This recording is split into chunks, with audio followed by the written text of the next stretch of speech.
Hi friends, நம்ம இன்றைக்கி இந்த வீடியோவில் செம்பருத்தி செடி வந்து கம்பு மூலமாக எப்படி வளர்க்குறதுன்னு பார்க்க போகிறோம். ஸோ நம்ம வந்து ஃபஸ்ட்டு வந்து உதிரியான மண்கலவை எடுத்துக்கோங்க. ஃபஸ்ட்டே வந்து உரம் வந்து ஆட் பண்ணாதீங்க.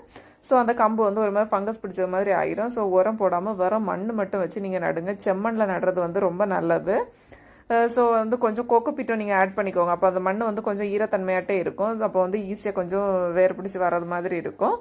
நான் இன்றைக்கி வந்து 2 கலர் செம்பருத்தி எடுத்து வச்சுருக்கேன். கம்பு எப்போது நடும்போதே கொஞ்சம் ஸ்லைஸாக கட் பண்ணி எடுத்துக்கோங்க. மேக்ஸிமம் இதில் வந்து இலை இல்லாமல் நடுங்க. ஏன்னா நமக்கு வந்து இலை கம்பில் நிற்கும் போது எப்படினாலும் நமக்கு வாடும். புதுசாக தான் நமக்கு திளிர் வந்து இந்த கம்பு வரும். ஸோ அதனால் அதில் இருக்கக்கூடிய பழைய இலை வந்து நமக்கு தேவையில்லை. ஸோ அதையுமே உதுத்து நம்ம அந்த தொட்டிக்குள்ளே போட்டுக்கலாம். தொட்டியோ க்ரோ பேக்கோ எதில் போடுறீங்களோ அதிலே நீங்கள் உதுத்து போட்டுக்கலாம். அதுவே அதுக்கு வந்து கொஞ்சம் உரமாட்டம் மாறிடும் கொஞ்ச நாளில். ஸோ இந்த மாதிரி நட்டதுக்கப்புறமா இதில் வந்து கொஞ்சம் தண்ணி தெளித்து விட்டுக்கோங்க. தண்ணி தெளிச்சு இதை வந்து ஒரு இணலான பகுதியில் வைங்க. வெயில் டேரெக்டாக சன்லைட் படாமல் வைங்க. அப்போவே உங்கள் செடி வந்து சூப்பராக தெளித்து வந்து நீங்களும் இந்த முறையில் செம்பருத்தி கம்பு